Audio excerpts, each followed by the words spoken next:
If you do anything with a certain intensity and involvement, it doesn't matter what, you don't have to do something particular.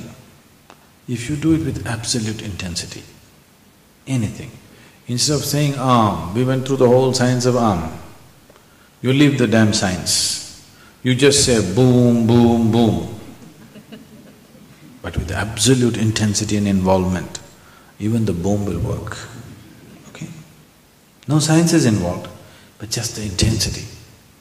If you can just get your life into the highest possible pitch of intensity, you're there, okay? You can do it with anything.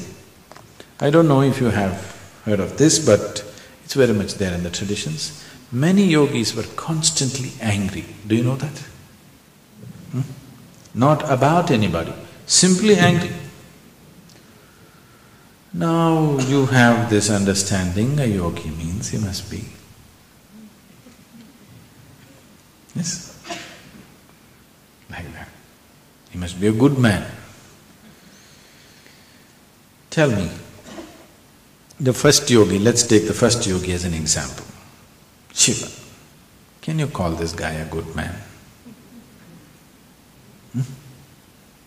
Can you call him a good man? Huh? No, but just tell me by the stories that you have heard. See, after all, it's the stories that we have heard from the Shiva Purana, isn't it? He is a great yogi, but he's a drunkard. Do you know? Shiva is a drunkard. He's a great householder, but mad debaucher. He is perfect awareness, but a drug addict. All the gods worship him, but his friends are all demented beings. Do you know this? So do you call this man a good man or a bad man?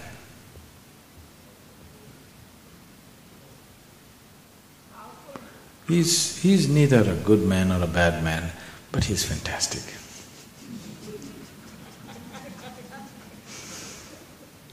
He's definitely not a good man. You can't call him a bad man,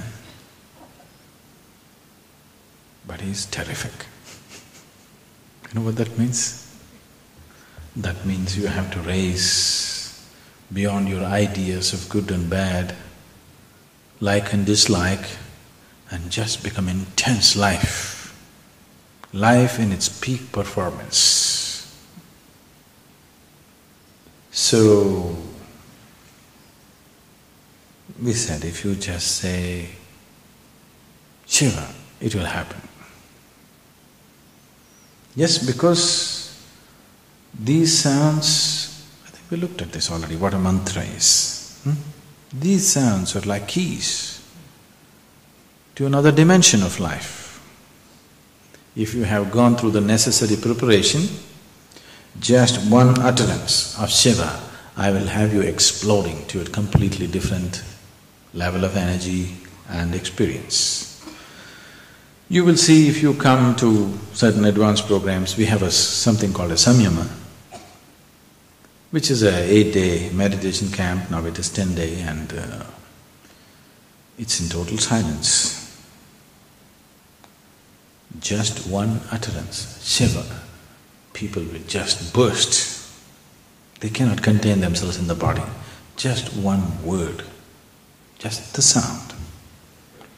It is not because we called some god it happened, because it's a key sound. If you know how to use it, you can open up things that you have never imagined possible. So the word Shiva is of tremendous power and significance. We gave that name to somebody who is closest to such a possibility. The first yogi, the Adi yogi. We called him Shiva because he is the closest to such a possibility where he will explode your shell and deliver you to a completely different dimension.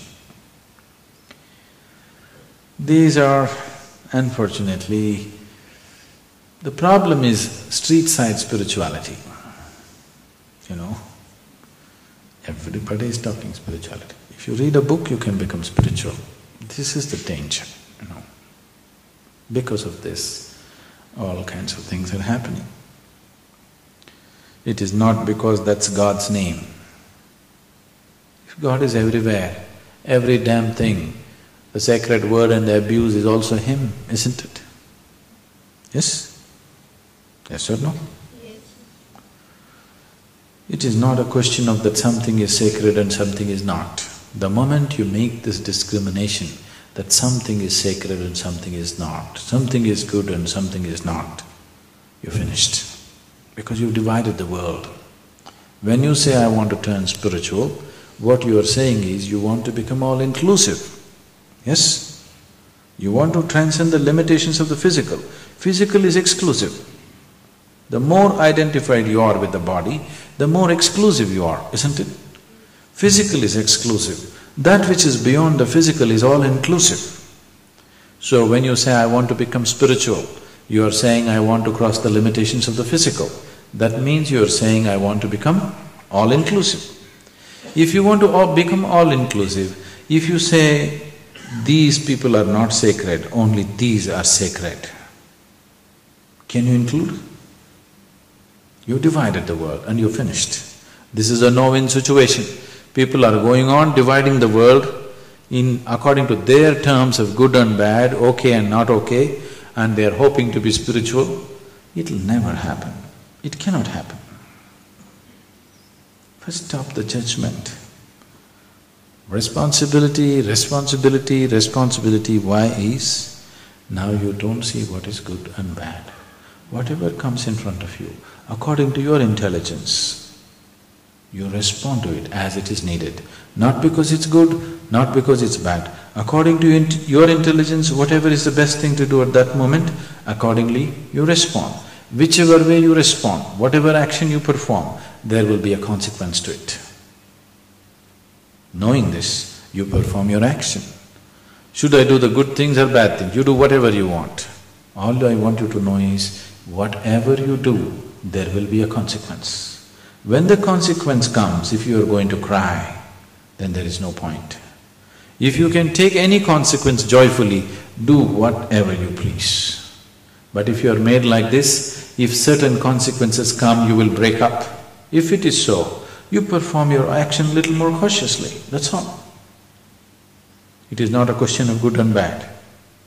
It is not a question of what is God and what is not. Always they told you, God is everywhere, isn't it? If God is everywhere, if He's in everything, boom is also God's name, isn't it? Doom is also God's name, isn't it? Yes or no? So you don't know what's God's name. For more on Sadhguru, visit www.ishafoundation.org.